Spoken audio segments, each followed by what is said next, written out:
Muy buenas noches, bienvenidos a una nueva edición de Rumbo Económico. Esta noche vamos a estar con el profesor César Fuentes, economista, con quien vamos a hablar un poco sobre este debate que se ha suscitado a partir del discurso presidencial sobre inclusión para crecer o crecer para incluir. César, muy buenas noches, gracias por estar con nosotros en el programa.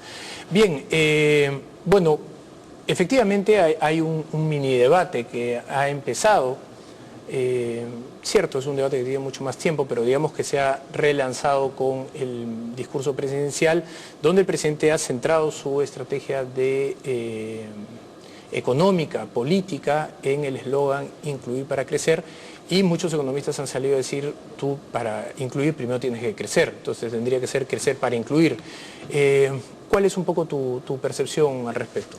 Yo creo que es fundamental, si queremos hacer políticas fiscales expansivas, tener una base de crecimiento sólida. Yo creo que esa discusión que en algún momento se mantenía en la década del 60, 70, hoy día creo que es clara, que el crecimiento económico es condición necesaria para hacer lo segundo, que es inclusión. Lo que sí es cierto es, y ahí es donde creo que está la discusión, es cómo incluimos a una mayor cantidad de peruanos. Y ahí creo que fundamentalmente es si damos hoy día capacidades y competencias para crecer a todos los peruanos o solo damos un subsidio o un poco más de gasto. Yo creo que la discusión está en buscar que los peruanos, no todos vamos a tener los mismos ingresos, eso creo que está claro, pero sí que todos tienen que tener la misma oportunidad en términos de desarrollo personal, desarrollo familiar y desarrollo en general. Y esa yo creo que es la apuesta que tendríamos que hacer.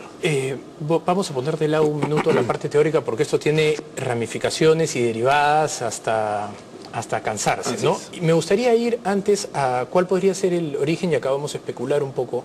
Mi sensación es que el presidente Humala entró con una idea de un modelo económico distinto al que tenemos de mercado, digamos, uno más dirigido desde el Estado, uno que promueva la redistribución económica sin importar el hecho de la necesidad o no de crecer. Y estando en el poder, tuvo que de alguna manera retrotraer la estrategia que tenía pensada, ir un poco por la senda por donde ha ido el Perú los últimos ya casi 25 años, que es de crecimiento, pero con un mucho mayor empuje en la parte social, y que entonces para él de alguna manera esta idea de incluir para crecer es un poco más retórica que real, pero quiere enfatizar, digamos, el hecho político de un gobierno de inclusión. Sí, yo creo que es cierto, me parece que el discurso del punto de vista de inclusión es positivo, lo que sí es cómo lo hacemos, ¿no? Primero, yo creo, como decía anteriormente, crecer es sumamente importante. Y segundo, una cosa que nos olvidamos, ¿no? En aras también de ahorrar en los últimos 20 años, el Estado peruano ha sido un Estado muy pequeño y no tiene las competencias para justamente plantearse esquemas diríamos, de inclusión. Claramente estamos hablando de que las competencias educativas en el Perú lamentablemente han caído sustancialmente en los últimos 20 años. Hay, yo creo que un esfuerzo genuino del gobierno para mejorar esto, pero es un proceso de mucha magnitud y de muy largo plazo. Lo mismo tenemos en el caso, ¿no es cierto?, de capacidad de gestión del sector público. Es decir, hoy día si queremos hacer políticas de exclusión, lo que hemos hecho, hemos distribuido a regiones y a municipios una gran cantidad del presupuesto, pero no tenemos una capacidad de gestión que ha llevado pues, a problemas desde corrupción hasta mal manejo y creo que una poca adecuada inversión pública. Algunos economistas, ya entrando al debate sobre inclusión o crecimiento, notan que hay por lo menos 2 estudios en el Perú, y esto es algo que también se ha observado en otros países. Cerca del 80% de la reducción de pobreza está dada por crecimiento. Entonces, claro, cuando uno ve la tasa de crecimiento de este gobierno, pues no ha sido la más expectante, positiva, dada la tasa de crecimiento con la que crecíamos el quinquenio anterior, que era casi el 7%. Así es. Ahora estamos en un promedio tal vez en el promedio de 3,5%, y estamos con tendencia a establecernos entre 2 y 3. Entonces, para algunos es, mientras que tú estés pensando en inclusión para crecer, estás obviando el crecimiento es el que responde al 80% de la reducción de pobreza, y por lo tanto esto ya no solo se convierte en algo retórico, sino además en una restricción a lo que justamente tú quieres conseguir. Exacto. Yo creo que la gran tentación siempre es, y eso es lo que creo que se ha hecho en alguna oportunidad, es redistribuir. Somos una economía todavía pequeña, de medianos ingresos, entonces no hay mucho que redistribuir en términos de lo que diríamos excedentes en general, ¿no? Lo que sí hay que hacer es, yo creo que acotar y focalizar mucho el gasto, y ahí es donde yo creo que también está la discrepancia. Es decir, hoy día creo que, y es una discrepancia, se ha avanzado mucho en lo que son programas contra la pobreza, y creo que más debería enfatizarse en programas relacionados, por ejemplo, a generación de competencias, ¿vale? Es decir, creo que es más rentable desde el punto de vista de largo plazo apostar más en temas de educación, infraestructura, que en el ataque, diríamos, como se llama hoy, frontal a la pobreza, porque esto, en el caso de pobreza solamente resuelve un problema de corto plazo, en el otro sí le está dando instrumentos para que la gente pueda ascender socialmente. Ahora, en el balance,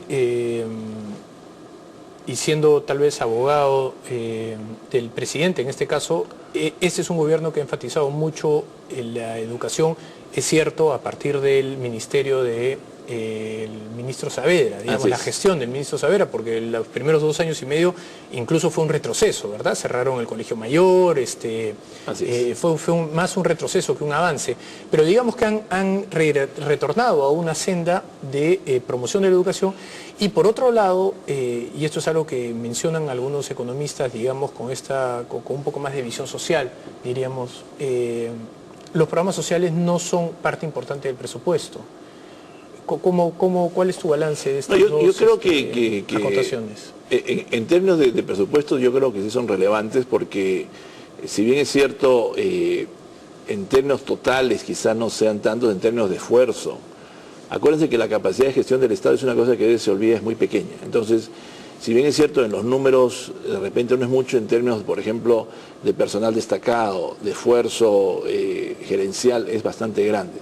Yo creo que hay que repensar algunos programas, y algunos programas, por ejemplo, se piensa mucho en focalización, pero ahí tenemos un problema generalmente que es político. Por ejemplo, programas que conceptualmente no deberían ocurrir, como el vaso de leche, por ejemplo, que es un programa emblemático que tiene ya casi 30 años, todavía lo tenemos, es un gasto fuerte del presupuesto, alrededor de ser más de 100 millones de dólares, gastamos en donde casi todos los que reciben, 50% viven en Lima y el Callao, que definitivamente no son los más pobres del Perú.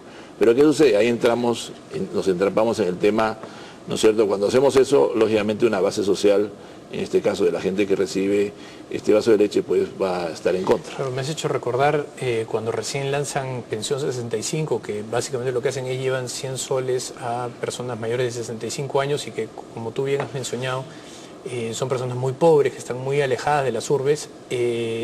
Hacer el delivery, la entrega de esos 100 soles costaba 100 soles. Así es. Con lo cual no sé si tenía mucho sentido el programa como tal, ¿no? Sí, es que yo creo que se tienen que replantear muchas cosas. Yo creo que cuando hablamos, por ejemplo, de la sierra, que es un tema que es la zona más pobre, a veces pensamos en que realmente, por ejemplo, que muchas comunidades de altura pues se les dé subsidios, se les dé ayuda, y históricamente lo que ha pasado en el mundo es que las comunidades de altura se han focalizado en ciudades menores o capitales de provincia, y el hecho de que tengas una aglomeración a nivel urbano te permite pues que los costos de servicios sean menores. Entonces yo creo que ahí hay una visión, por lo menos en el tema de pobreza, que creo que tienen que balancearse las cosas relacionadas, por ejemplo, a lo que siempre creo que tiene que buscarse, es usar mejor el dinero público en el Perú, ¿no? Muy bien.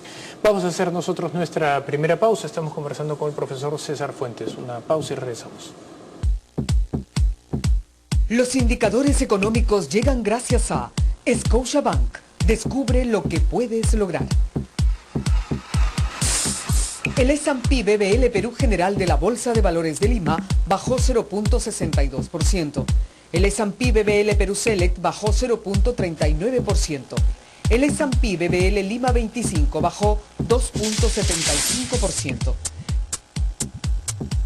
Las acciones de la empresa agroindustrial Tumán y de la minera IRL están entre las que más subieron.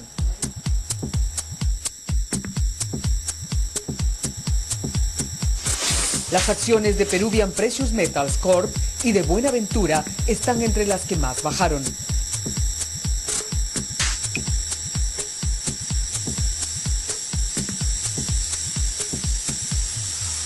La bolsa de Shanghái cerró al alza.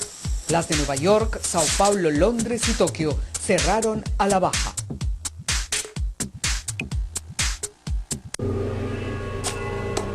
¿Qué?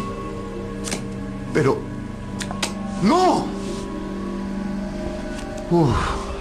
Cree menos en el destino y más en el análisis profundo. Lee Semana Económica. Estamos en el país. Lo que pasa es que yo he sido a Ollanta. Lo que quiero decir es todo lo contrario. Tenemos ahora acceso a internet. Haya 3 presidentes de toda inversión. Sino política. Buenas noches. En el pueblo de Chuschi.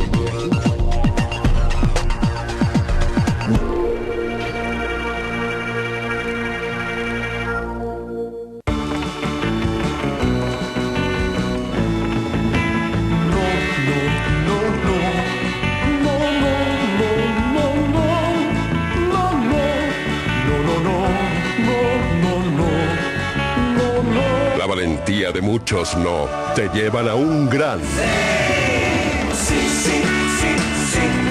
La cuenta millonaria felicita a los valientes ahorradores que dicen no a esos pequeños gastos para decirles sí a ese gran sueño. Y además los premia con un depa y un auto. Interbank. Todos los martes y jueves. En el canal N ahora hay tiempo de leer. Hacemos recomendaciones de lectura para todos los públicos. Los acercamos con los más exitosos autores nacionales e internacionales. Tiempo de leer en canal N para que no lo encuentre el diluvio, sino un libro debajo del brazo. Tiempo de leer. Conduce Clara Elvira Ospina. Por Canal N.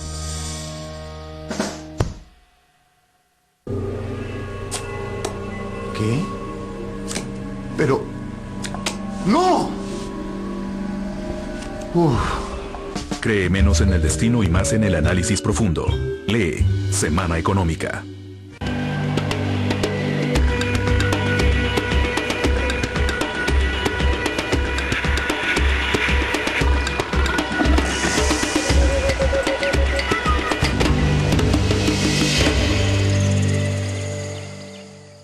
Canal N, el mejor y más destacado canal de noticias en el Perú. Tiene ahora su propia página web. canaln.p. Información nacional y mundial, minuto a minuto. Con lo más destacado de nuestra programación. Canal N.P. Política, economía, tecnología, ciencia, cultura. Tus opiniones y comentarios vía Twitter y Facebook. Y tu participación ciudadana a través del hashtag Alerta Noticias. Todo en un solo portal. Canaln.p. Ahora tú tienes el poder de la información al momento.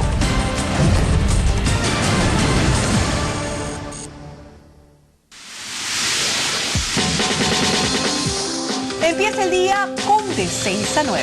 Tenemos la más variada información que usted necesita saber. Y el análisis plural de los hechos que hacen noticia.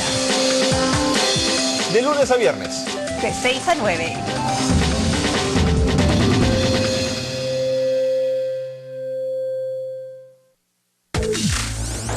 Porque necesitas estar informado.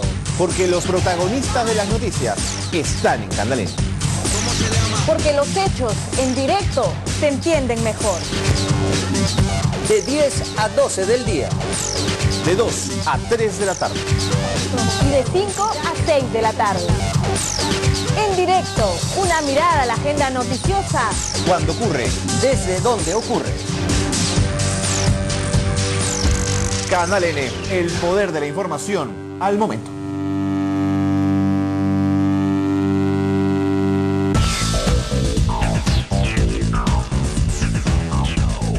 Bien, regresamos, estamos con el profesor César Fuentes de SAN, con quien estamos conversando sobre este debate entre incluir para crecer o crecer para incluir. César, quisiera aprovechar para preguntarte, cuando hablamos de inclusión, yo quisiera entender que no estamos hablando solo de tratar de equiparar los ingresos, porque valgan verdades, inclusión requieren todos los peruanos, de niveles socioeconómicos D y E y también de A y B, acceso a justicia, acceso a salud. El sistema público de salud es un sistema al que cualquier peruano que tenga dos dedos de frente y algo de ingresos le escapa y le corre. La educación peruana pública es desastrosa. Todo lo que es trabas y regulaciones microeconómicas, que eso, de nuevo, también restringe la libertad empresarial de peruanos que van desde los más pobres hasta los más ricos. Ahí debería haber un reenfoque también de lo que entendemos por inclusión. Yo creo que justamente al final lo que estamos planteando es lo que muchos plantean ya a nivel mucho más amplio, es la relación entre ciudadano y Estado, ¿no?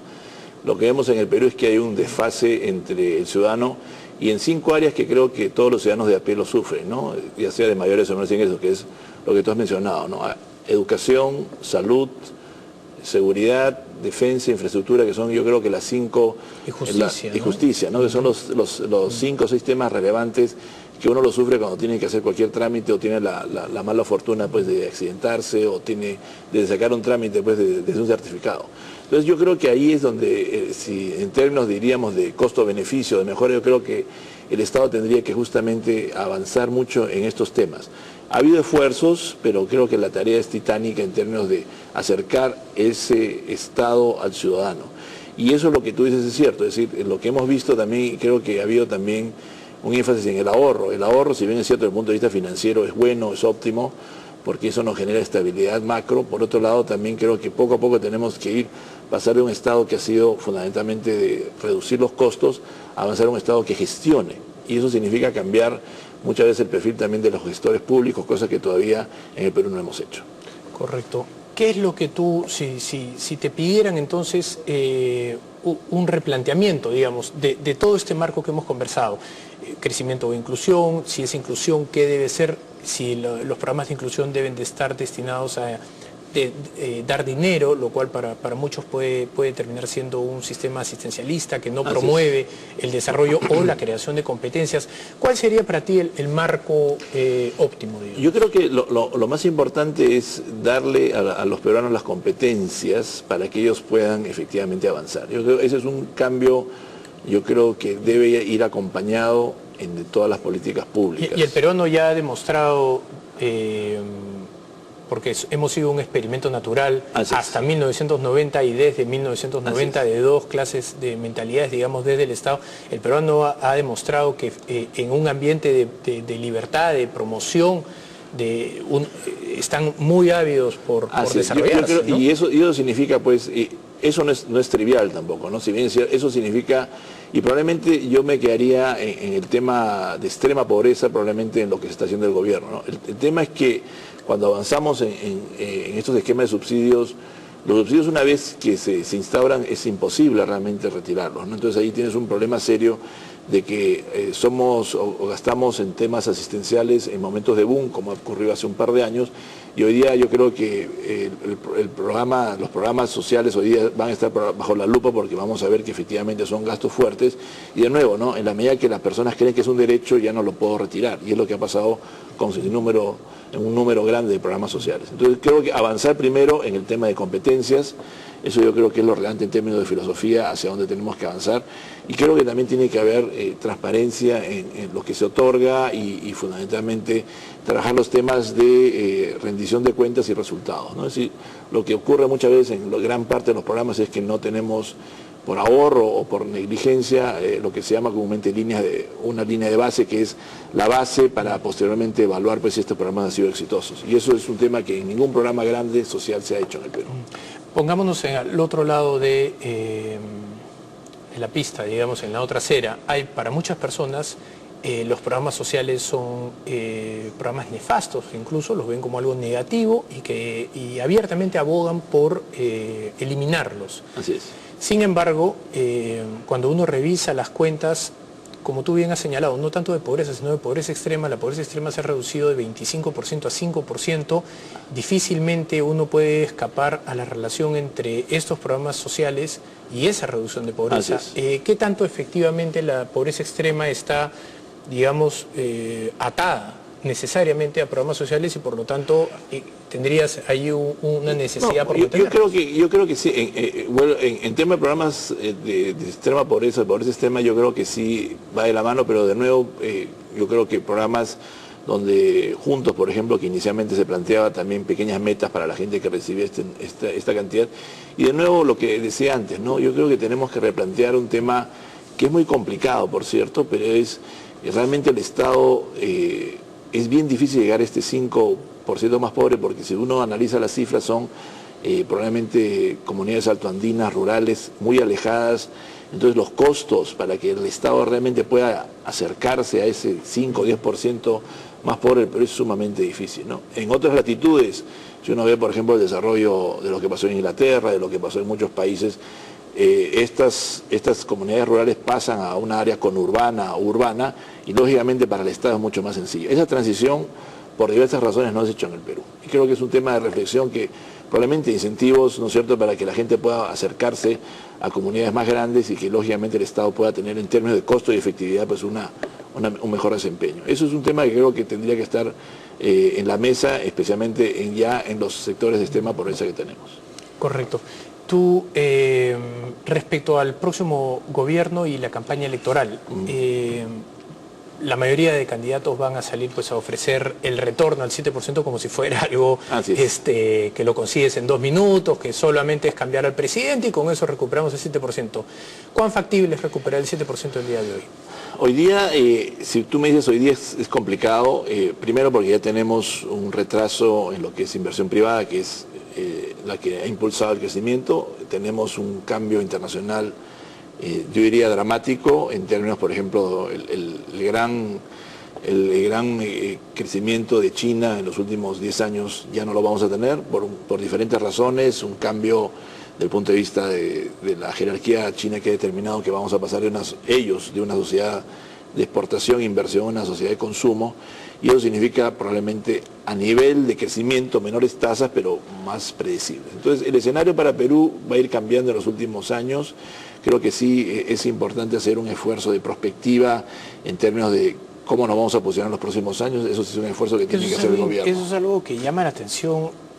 No está interesado ni el gobierno, ni la oposición, valga la verdad, ni los empresarios, ni la academia de discutir, hacer una perspectiva, porque el mundo ha cambiado radicalmente en los últimos 4 años.